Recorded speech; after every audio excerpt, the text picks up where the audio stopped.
Estás escuchando un nuevo capítulo de Tras Hegel, donde Maki y Néstor te acompañarán a leer e interpretar la fenomenología del espíritu, una de las obras más ambiciosas de la filosofía.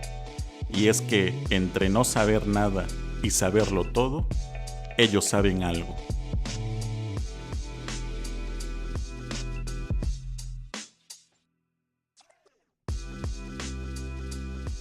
Hola, bienvenidos a un nuevo capítulo de Tras Hegel, el podcast de filosofía donde leemos la fenomenología del espíritu de principio a fin.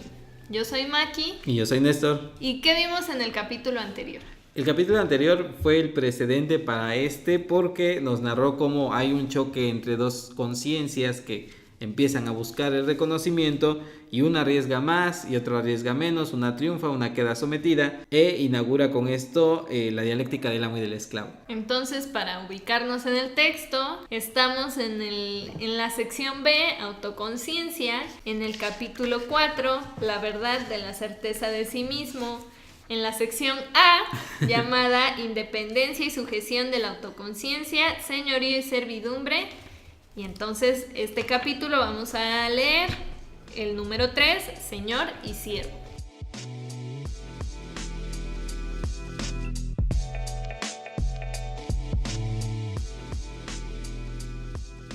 Alfa, el señorío.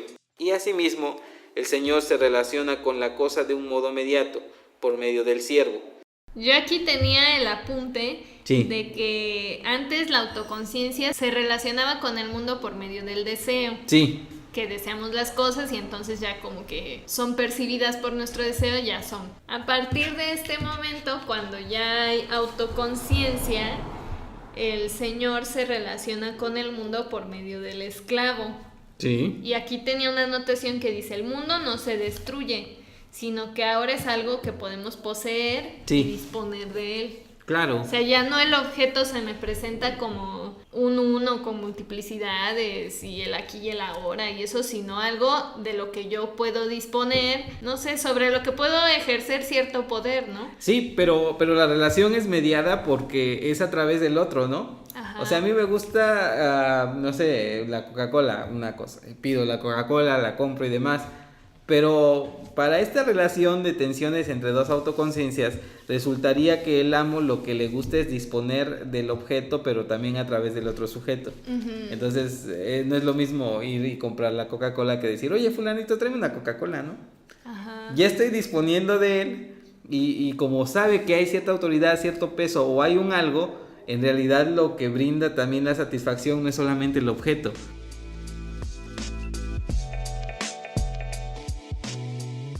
En cambio, el Señor, que ha intercalado al siervo entre la cosa y él, no hace con ello más que unirse a la dependencia de la cosa y gozarla puramente, pero abandona el lado de la independencia de la cosa al siervo, que la transforma. Si hay una mediación, Uh-huh. hay una transformación. ¿Por qué? Porque cuando yo pido algo a través del otro y este otro tiene que satisfacerlo, hay un proceso como de transformación. En una relación a lo mejor muy directa, podríamos decirlo, que el rey le pide a un pintor de corte que le dibuje un autorretrato. El pintor queda subordinado al rey. Cuando lo pinta, hay una independencia del objeto. Sí. Y el pintor tiene como una cuestión también muy interesante porque lo que hace no lo hace para él, no lo hace para su deleite, lo hace para el otro. Entonces el goce está en esa tensión que se crea entre el objeto y el sujeto con la mediación de otro distinto, Uh-huh. que es el pintor. El Señor depende de lo que pinte el siervo. Ese es el punto.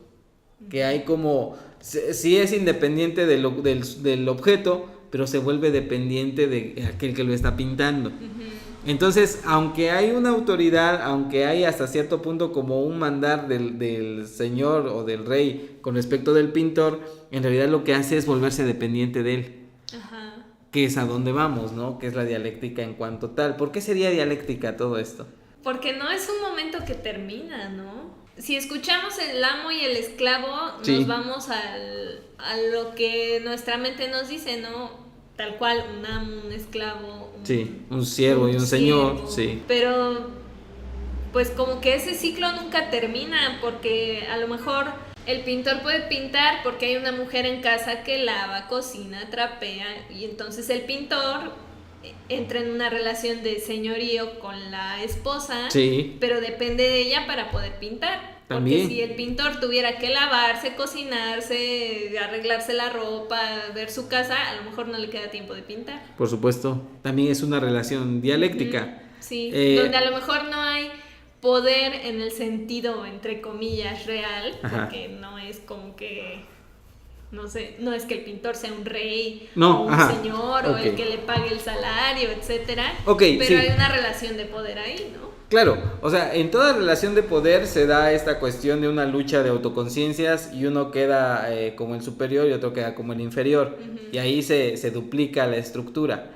Por otro lado, cuando decimos que se da esta inversión de papeles, también queremos decir que el papel que va a avanzar o la conciencia que tiene más posibilidades, en realidad no es la del señor, es la del esclavo. Esclavo, sí. O sea, si nosotros estamos trazando el camino, era muy fácil trazarlo cuando hablábamos de un sujeto y un objeto, porque el objeto siempre tenía que modificarse con respecto a cómo cambiaban las perspectivas del sujeto. Pero ahora resulta que no solamente es uno solo, sino que son dos. Y cuando hay esta lucha de dos, uno quiere preservar la vida y pierde la libertad, y el otro arriesga todo y queda como el amo. Ahora, el que va a avanzar para Hegel, la conciencia que va a poder transitar nuevos caminos, no es la conciencia del amo, es la conciencia del esclavo. Y es que el amo se queda nada más, si decíamos en el deseo que destruimos el objeto del deseo, Sí. como destruimos la manzana que nos queremos comer, Sí. o sea, el amo nada más está destruyendo objetos de deseo, pero mediados por alguien más. ¿Para dónde más te haces después de ahí? Estás destruyendo objetos y estás destruyendo sujetos objetivados. Ajá. Y cuando el siervo o el esclavo realmente no destruye el mundo, sino que lo transforma. Ese es el punto. Mm. La transformación del mundo, porque ya no lo haces para ti, lo haces para otro. Pero aquí para Hegel, como estábamos diciendo y tratando de regresar al camino, el camino de la libertad es el que va a recorrer el siervo, precisamente porque está en una posición... De desventaja. Ajá, exactamente. Solamente puede ser libre aquel que conoció la esclavitud. Y el amo se queda como encerrado en su posición, llamémosle en términos contemporáneos, en su posición privilegiada. Y no puede ir más allá porque trata de aniquilar objetos, trata de aniquilar personas, pero nada le da satisfacción, precisamente porque redujo a objeto a alguien que le pudo haber dado el reconocimiento. Pero para el reconocimiento en sentido estricto falta otro momento, el de que lo que el Señor hace contra el otro lo haga también contra sí mismo, y lo que el siervo hace contra sí lo haga también contra el otro. Se ha producido solamente, por tanto, un reconocimiento unilateral y desigual. O sea que antes era solamente para sí en forma teórica, ahora es en forma práctica, yo soy para mí. Pero cuando entro en relación con el otro y entramos en esta dialéctica del amo y del esclavo, y alguien es esclavo y alguien es amo, el que es esclavo ya no solamente es para sí, es para el otro. Y eso sería ideal si el otro fuera también no solamente para sí, sino para el otro, si esto fuera recíproco. Ah, ya. Pero no hay reciprocidad. O sea, que fuéramos todos para todos. Exacto. Lo cual es una idea fácil de entender, pero difícil de llevarla a la práctica. Porque no somos para el otro, somos siempre para mí. Sí. O estamos en esa lucha. Y precisamente el problema es que el amo solamente es para sí y quiere que el otro sea para él, pero nunca nunca es capaz de salir de sí mismo. Podría decirse que con diferentes magnitudes y Sí. con distintas distancias, ¿Ok? todos somos al mismo tiempo amo y esclavo. O sea, somos una autoconciencia que se sirve del otro, Sí. pero pues también el otro es una autoconciencia que se servirá en algún momento de alguien como yo. Ok, yo creo que estamos de acuerdo en la idea de que en toda relación de poder o de reconocimiento hay una dialéctica similar. Pero hay unos que son más evidentemente amos, llamémoslo, del mundo o de situaciones. O sea, aquí Hegel sí está hablando propiamente de, digamos, la gente con poder y la gente sin poder. no está hablando en micro de las relaciones interpersonales. Yo creo que está describiendo una dialéctica del poder en términos generales. Y que en toda dialéctica del poder y en toda lucha por el reconocimiento podemos demostrar o podemos ver fehacientemente que se lleva a cabo como esta lucha de conciencias. Lo está tomando, podríamos decir, a nivel micro, a nivel un individuo, y que se puede extrapolar a diversas situaciones. Por eso, como comentábamos, ¿no? Cada autor va a llevarlo a otros terrenos. Marx va a decir, claro, es que esto es la historia de la humanidad y la lucha de los medios de producción y demás, y él lo está viendo en toda la historia. O Paulo Freire, cuando lo lee en la situación de la gente más pobre en Brasil, y dice, bueno, es que hay una pedagogía del oprimido, y mete también aquí la dialéctica del amo y del esclavo, porque lo podemos ver, lo podemos palpar en todo proceso de desigualdad. Y es más fácil verlo en un proceso así que en uno mismo, ¿no? Es más evidente en lo macro, pero yo creo que lo macro no es más que expresión de lo micro. O sea, como cuando dicen lo personal es político, ¿no? Por supuesto, sí, lo personal es político, lo privado tiene su grado de público también. Ajá. Va por ahí, él está hablando de una conciencia, y esta conciencia avanza y se topa con el otro, y este otro es toda la historia, este otro es las relaciones interpersonales, el otro es el otro, ¿no? Uh-huh. Irrumpe no solamente epistémicamente, me interpela, sino históricamente. Uh-huh. Exactamente, el otro me interpela. Uh-huh. Interesante.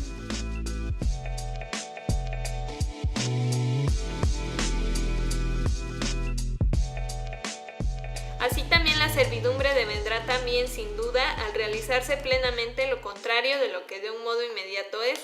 Retornará así como conciencia repelida sobre sí misma y se convertirá en verdadera independencia.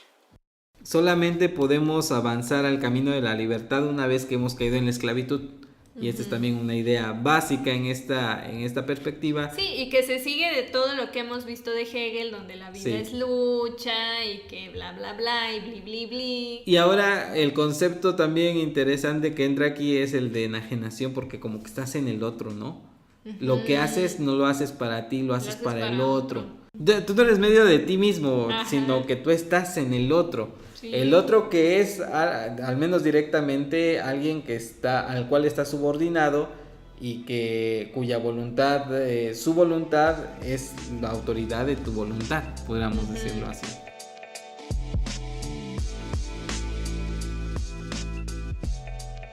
Beta, el temor, sino que en el servir la lleva a efecto realmente.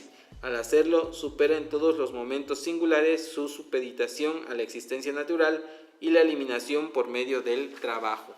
Muy problemático, ¿no? A ver, ¿cómo? ¿Por qué? Porque entonces, a lo mejor se puede malinterpretar como diciendo el esclavo solo puede alcanzar su superación trabajando. Y como siendo esclavo. No, pero yo creo que viéndolo desde el punto de vista más... Bueno, entre literal y al mismo tiempo, pues me parece correcto. El trabajo sí dignifica, pero la obra del trabajo siempre debe de ser trabajo para otro, para que llegue a ser algo real, fáctico, que valga la pena. Esto es, si yo fuera un pintor y pintara cosas bien así, no podría yo hacer una obra universal más que si no estoy conectado y mi obra no va para alguien más. O sea, en eso sí estoy de acuerdo. Si nada más viviste para ti mismo, pues ¿para qué viviste, no? Sí. Hay que vivir para el otro, etcétera. Sí. Pero también se puede usar en ese sentido de que abandónate a tal grado de que podamos perpetuar las estructuras de dominación que hay en la actualidad, ¿no? Sí, claro, es como el riesgo, y también sería un callejón sin salida si el siervo que siempre está volcado, podríamos decirlo, a la labor y a la labor y a la labor. A lo mejor aquí el ejemplo pudiéramos decir, el siervo eventualmente debería dejar de ser siervo. Sí, por supuesto. Para que solo fueran autoconciencias, ¿no? Que se relacionan entre sí, personas trabajando para las personas. Pero el problema es que se ha usado para decir... El siervo siempre tiene que ser siervo de un señor. Sí, sería como estancarse también en una forma de la conciencia en cuanto tal. Es como decir, el trabajo basta y hay que producir y producir y producir.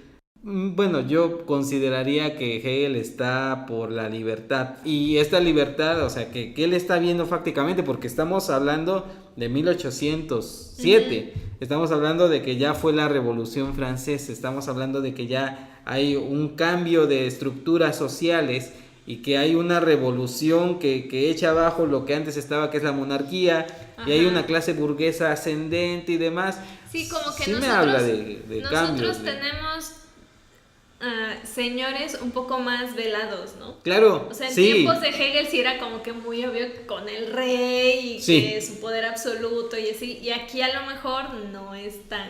Claro. No es tan fácil verlo, ¿no? No, ajá, como que se han difuminado, si quieren, ciertas figuras como de amos o de señores que están presentes, porque antes se les llamaba tal cual amos y señores. Sí. Y eran más evidentes verlos a lo largo de la historia, efectivamente me parece correcto ese punto. Y también esta crítica a un trabajo que se produce sin finalidad aparente. Ajá. Y un trabajo sobre todo, y ahí por eso la cuestión de la alienación, porque entonces el trabajador ya no se reconoce en su trabajo. O sea, piensa en la cantidad de gente que está en la maquila y está haciendo pantalones de mezclilla de estajo, pues ese trabajo no es para ella. ¿Cuánta gente que ensambla Audis? Sí, exacto. Se puede comprar un Audi. O celulares y demás. Es un trabajo que no se lo apropia el trabajador. Que ya esto es un poco más el corte marxista social de la lectura de Hegel. Mi rojeza ahí que sale. Pero pues es muy difícil no citarlo si estamos viendo que Hegel también está hablando de esto.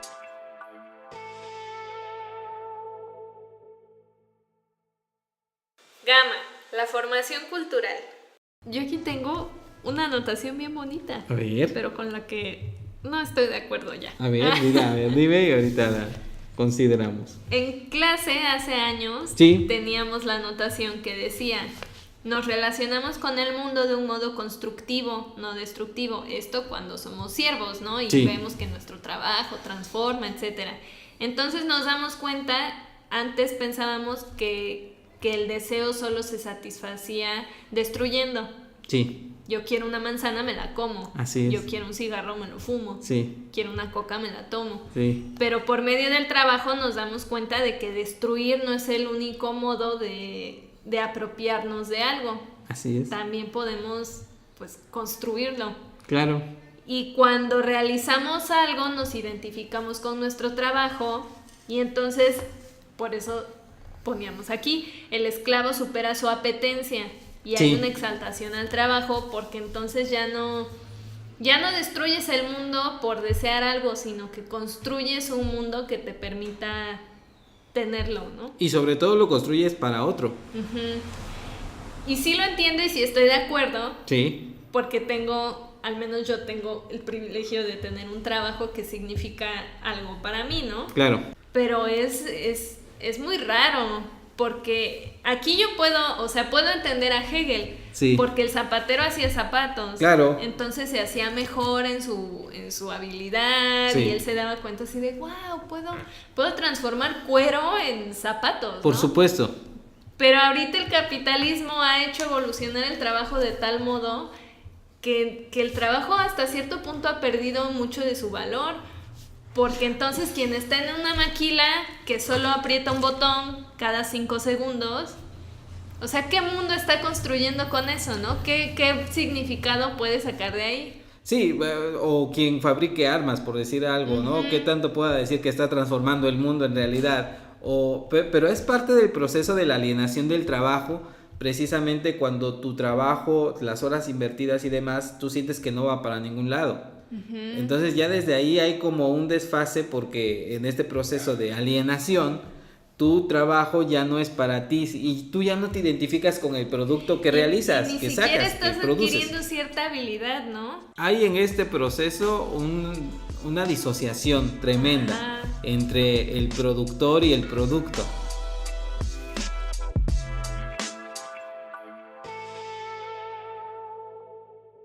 Vamos a dejarle hasta ahí. Pero ¿qué nos tiene que quedar claro?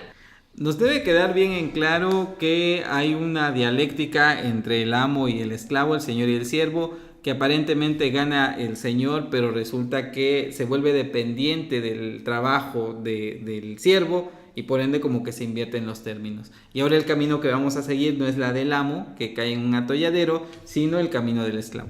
Que ve superado su deseo viendo que puede transformar el mundo mediante su trabajo.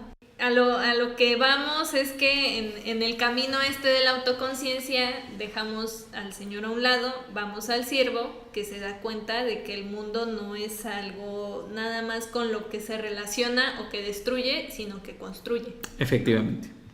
Pues nos escuchamos la próxima semana. Recuerden que pueden encontrarnos en nuestra web que es trashegel.com. Ahí pueden comentarnos, compartirnos, suscribirse, hagan que Hegel llegue a más personas. Yo soy Maki. Y yo soy Néstor. Hasta entonces. Nos vemos.